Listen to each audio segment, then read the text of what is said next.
Donc le 28 octobre du côté du CCFG. Du CCFG. À l'entrée de jeu, c'est quoi Safari à Conakry? Safari à Conakry est un projet d'un cinéaste français, un cinéaste français du nom de Dominique Philippe qui est arrivé ici, que j'ai rencontré en 2018. Depuis 2018, il avait ce projet de film parce que c'est quelqu'un qui est tombé amoureux de la Guinée et qui avait un film déjà qu'il avait fait au Mali, intitulé, si je me souviens, Tourbillon à Bamako, ça s'appelait comme ça. Il avait déjà fait ce film, il avait un projet, Tourbillon à Bamako. Il avait cette idée de faire aussi un film ici en Guinée. Un projet depuis 2018, j'ai été approché, beaucoup d'acteurs ont été approchés, seulement les films, ça prend du temps pour se préparer. Il faut d'abord plusieurs années de recherche, plusieurs années de script et tout. Et après, il y a eu Covid. Il y a eu Covid et tout le monde sait, le monde entier est passé en stand-by. Mais il ne s'est pas découragé. En 2022, il est revenu encore à la charge. Je dirais même fin 2021, il est venu ensuite, avec une nouvelle équipe, il a rajouté de nouvelles personnes qu'il a contactées et tout. Douceau Pedro, qui a fait ses premiers pas au cinéma. Qui fait le bad boy là-dedans. Je sais pas, il faut voir le film. Je sais pas s'il est bad boy.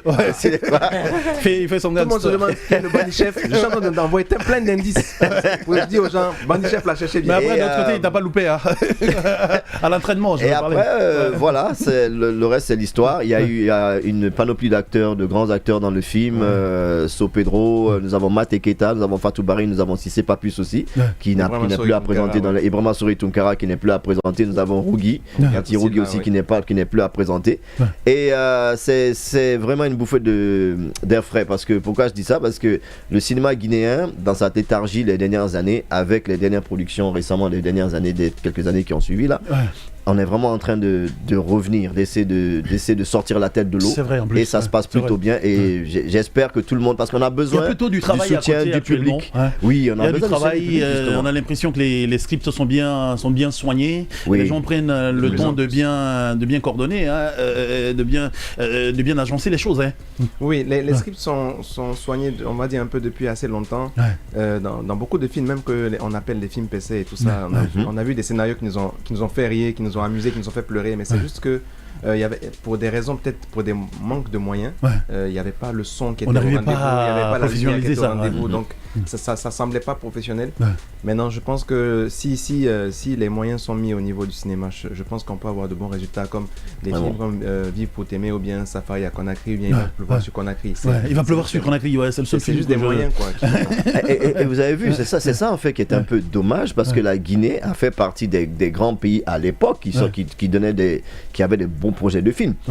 On se souvient que la Guinée aussi, c'était un pays où le cinéma était vachement développé. Nous avions peut-être une salle de cinéma ou 2 ou 3 salles de cinéma dans chaque commune. Je me souviens du cinéma Liberté, cinéma de Mimo, tout ça. Moi, j'allais au cinéma quand j'étais petit. Et c'est vraiment dommage qu'on ait pris un step back. Même la raison pour laquelle on appelle la route Le Prince, parce qu'il y avait un cinéma qui s'appelait Le Prince. Voilà. Sinon les gars, pour revenir, voilà, ta question avant de passer. L'autre question, c'est on a quand même observé par le passé. Oui, maître. Ah, maître. C'est ça, c'est le procureur. C'est le procureur. Alors l'autre question, c'est quoi la nouveauté effectivement que vous apportez au cinéma guinéen? Oui. D'accord. Nouveauté, je vais parler du script. Le script, déjà, moi, j'ai été... Et je me suis dit, c'est vraiment dommage qu'un script comme ça me tombe dessus alors que je suis en train de vieillir, je suis en train de... Voilà, j'aurais aimé avoir un script comme ça quand j'étais... C'est fort, hein, tu n'as peut-être pas regardé la bande-annonce. On a un bout de la BA. Je vous promets que même la bande-annonce, vous n'avez rien vu. Je vous promets, parce que même nous sommes là comme ça, nous avons dit peut-être qu'il aurait dû mettre ci, il aurait dû mettre ça, parce qu'il y a énormément de choses. C'est vraiment un film d'action, comment je vais prendre? Un film d'action à la Jackie Chan, Chris Tucker. Vous voyez ce que je veux dire? La Bad Boys, c'est vraiment dans le milieu urbain. On est dans le milieu urbain de la ville de Conakry. Et on parle du combat entre le bien et le mal. Et vous avez les mauvais. J'ai comme l'impression que vous parlez beaucoup plus des maux dont souffre l'Afrique. J'ai l'impression qu'il y a assez de choses là qui est développé là-dedans. Le mal qui est imagé dedans, c'est un mal, on va dire, que les gens peuvent transférer sur d'autres maux qu'ils ont en Afrique. technique pour savoir comment contrecarrer les choses et tout. D'accord. On a déguisé. Mais là, qu'est-ce qu'elle a développé dedans justement? Bon, là-dedans, c'est des faux passeports et des faux visas qui sont faits par des personnes un peu pas bien, qui ont corrompu beaucoup de gens dans le système. D'accord. Et maintenant, il faut essayer de combattre. Et il y a le côté de la justice aussi qui essaie de combattre ça par ses maigres moyens. Mais tu traverses vraiment le côté urbain de la ville. On retrouve tout ce qu'on voit à Conakry, les mototaxis. On retrouve comment ça se passe avec les chauffeurs de taxi, comment le brouhaha de la ville, les embouteillages, tout ça. On retrouve tout dedans. Les vendeurs de café, vraiment. Après, en même temps, vous essayez de chercher les coupables. Exactement. Dans la bonne humeur, dans la joie et la bonne humeur. Dans la joie et dans le rire et tout. Ce qu'on va faire, je vais te laisser poser ta question. J'ai tellement hâte de voir le film, mais l'autre question, c'est quoi la prochaine étape après ce film? Après ce film, bon, je sais pas si c'est moi l'acteur ou je sais pas. Moi, ma prochaine étape en tant qu'acteur, parce que le rêve d'un acteur, c'est de continuer à travailler. et là, je viens de finir le tournage de mon 3e long métrage avec Fatmata Kandé, qui s'intitule Boyorodian, qui va sortir, Inch'Allah, en début d'année prochaine.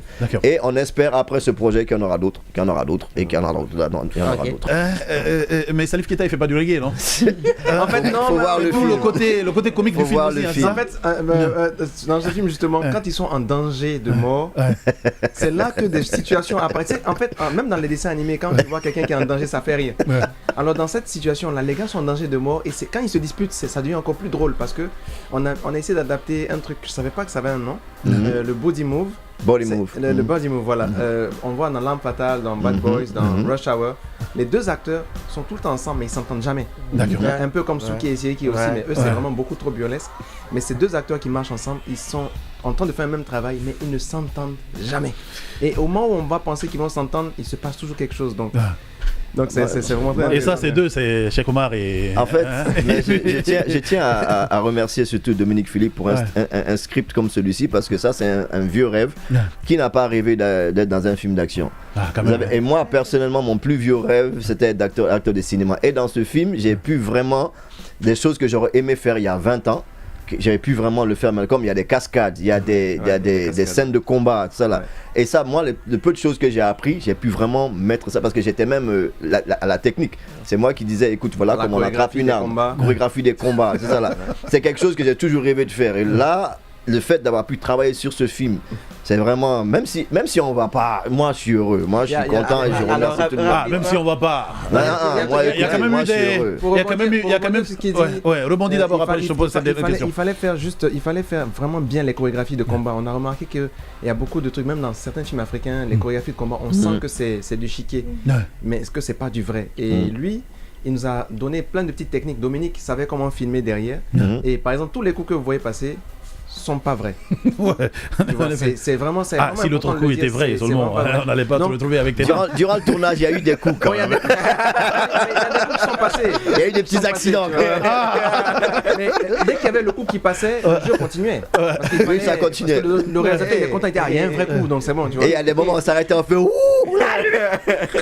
Après les gars, est-ce que vous avez eu des gens qui ont accompagné ce film au moins, parce qu'on connaissait un peu côté guinéen, on sait que pour la plupart on n'accompagne pas les films qui sortent en salle, quoi, voyez-vous, c'est très difficile. Est-ce que vous au moins vous avez eu des gens qui ont accompagné ce film?